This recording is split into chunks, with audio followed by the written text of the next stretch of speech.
এ আবার কে? এই গহীন বনে এই খুনখুনে বুড়ি করছে কি?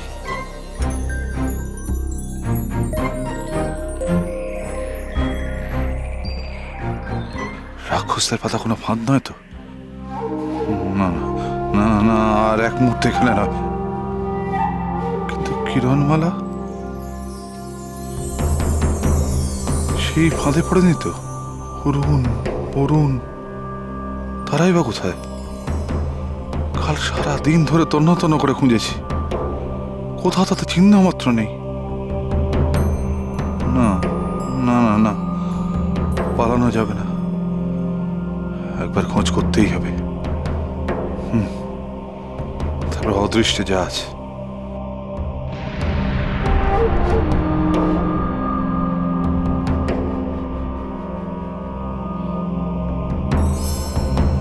তিনজন ছেলে মেয়ে হারিয়ে গেছে, আপনি কি তাদের দেখেছেন বুড়িমা?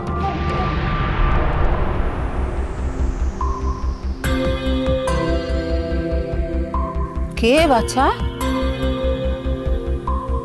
তোমাকে তো ঠিক কি চাই এখানে? বুদ্ধিমা, আপনি? ফিরনাম বুদ্ধিমা, আপনি এখনো বেঁচে আছেন? আমলো মরতে যাব কোন দুঃখে বাছা? কিন্তু তুমি কে বলো দেখিনি? চেনা চেনা ঠেকছে, কিন্তু চিনে উঠতে পারছি নে।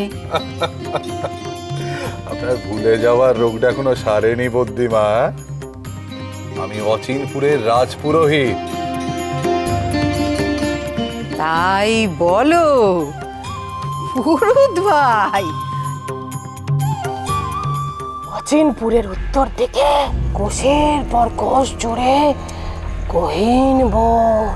মানুষ তো কোন ছাড়, রাক্ষসেরা পর্যন্ত সেই বনে যেতে ভয় পায়। সেই বনের মধ্যেই বুড়ির বাস।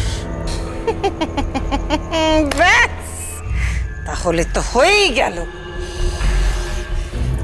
আমি জানি ওই বুড়ির ঘরেই লুকিয়ে আছে আপদটা। রূপমতি, তুই পালাবি কোথায়? আমার রাক্ষস সেনা পাঠাবো, ওই রূপমতিকে শেষ করে ফেলবো আজই। সেনাপতি বিটকেল, ধৈর্য ধর, মাথা ঠান্ডা রেখে কাজ কর। হ্যাঁ লাকটিমা, তুই যত সহজ ভাবছিস তত সহজ হবে না কাজটা। যে সে বুড়ি নয়, এ হলো আদ্যিকালের বদ্যি বুড়ি। আশ্চর্য ক্ষমতা আছে এই বুড়ির। পৃথিবীতে হেন কোনো অসুখ নেই যার অব্যর্থ ওষুধ এই বুড়ির জানা নেই। গাছ পালা শেকড় বাকড় সবকিছুতে এমন আশ্চর্য ওষুধ তৈরি করে যার ছোঁয়ায় মরা মানুষ পর্যন্ত বেঁচে ওঠে। তা তুমি এখানে কি মনে করে? সে অনেক বড় গল্প বুদ্ধিমা, ধীরে সুস্থে সব বলবো। কিন্তু এই গহন বনের মধ্যে আপনাকে দেখে যে কি অবাক হয়েছি সেটা বলে বোঝাতে পারবো না। সেই যে আপনি রাজবাড়ি ছেড়ে নিরুদ্দেশ হয়ে গেলেন, আপনার খোঁজে সবাই এদিক ওদিক গেল, কিন্তু কোথাও আপনার খবর পাওয়া গেল না। অচিনপুরে সবাই ধরে নিয়েছে আপনি আর বেঁচে নেই। মরুক আমার ৭০। ওই রাক্ষস কুলের ধ্বংস না দেখে এই আদ্যিকালের বদ্যি বুড়ি মরবে না। সময় এসেছে বুদ্ধিমা। রাক্ষসদের পাপের ঘোড়া পূর্ণ হয়েছে, তাদের মরণের ঘন্টা বেজে গেছে। সে এসে গেছে। কে? পৃথিবীর বুক থেকে রাক্ষসদের নিশ্চিহ্ন করবে যে। আমাদের শুধু তাকে কেবল একটু সাহায্য করতে হবে বুদ্ধিমা। তাকে চিনব কি করে? তার নামটা কি বলো না বাচ্চা?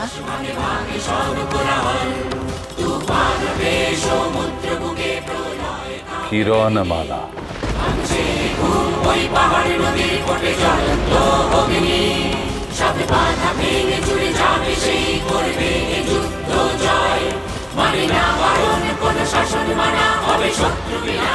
আর রাক্ষসদের সে দু চোখকে দেখতে পারে না লো। উঠতে বসতে রাক্ষসদের সাপ সাপান্ত করে। রাজা রণজয় যখন রাক্ষসদের সঙ্গে যুদ্ধ করছে তখন তখন ওই বুড়ি অচিনপুরের রাজবৈদ্য আর ওই বুড়ির পরামর্শেই রাজা রণজয় রাক্ষসদের পাতালে বন্দি করে রেখেছিল। বাহ! এই বুড়ির মৃত্যু কটকটির হাতেই লেখা আছে। রণজয়ের হাতে রাক্ষসদের হার হলো। পাতালে সেদনোর আগে বুড়ির নয়নের মণি একমাত্র নাতনিকে আমি খুন করেছি। সেই থেকে বুড়ি রাজবাড়ি ছেড়ে নিরুদ্দেশ। সবাই জানে বুড়ি মরেছে, কিন্তু না, সে গভীর জঙ্গলে গিয়ে কঠোর সাধনা করে ধন্বন্তরী হয়েছে। ওই বদ্যি বুড়ির কাছ থেকে রূপমতিকে ছাড়িয়ে আনা সহজ কাজ হবে না লা। দেখছি তো একই কথা বলে যাচ্ছে, সহজ কাজ নয়, সহজ কাজ নয়। বুড়িকে জব্দ করার উপায়টা কি সেটা বলো। উপায় আছে। বুড়ির একটাই দুর্বলতা, মাঝে মাঝে ভুলে যায়।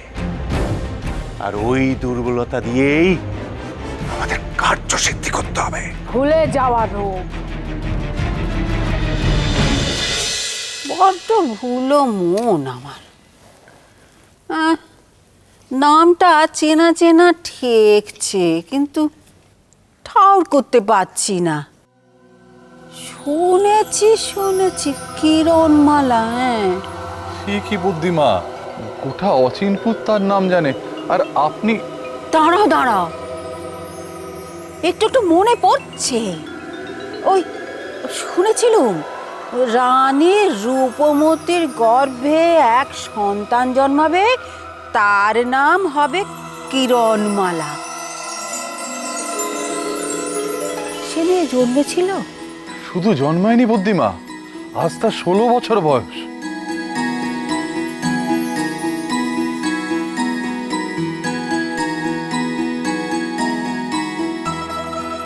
ঠাকুর মশাই,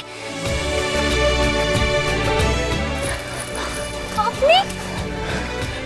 আমরা তো আপনাকে কত খুঁজলাম, সেই গাছের তলা থেকে নদীর পাড় অবধি সব জায়গায়। খুব ভয় করছিল ঠাকুর মশাই, মনে হচ্ছিল আপনিও কি তাহলে রাক্ষসের হাতে পড়লেন। আমারও তো কাল সারাটা দিন সেই ভয় ভয় কেটেছে মা।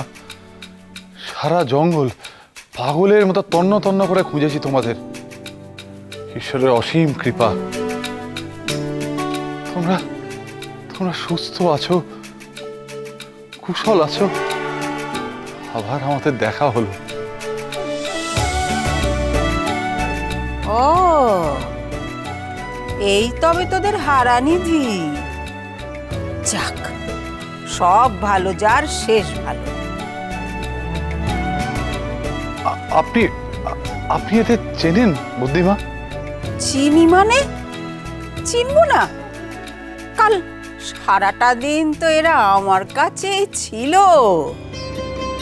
পরীক্ষা দিচ্ছিল। আপনার কাছে?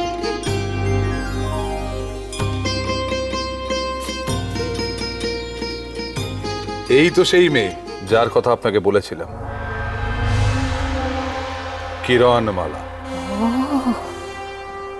তবে তো আমি ঠিকই চিনেছি বাচ্চা।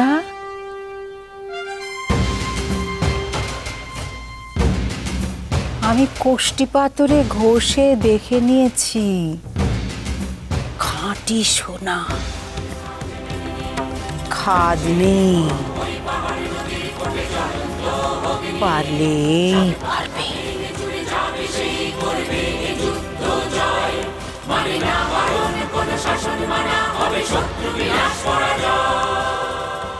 তুই যেন কার মেয়ে? জল তেষ্টা পেয়েছে, জল খাবো, জল তেষ্টা পেয়েছে। শুনতে পাচ্ছ? জল খাবো। আরে অমন করে কে জল চাইছে? জল! কেউ একটু জলও দেওয়ার নেই। দাঁড়া, হিরো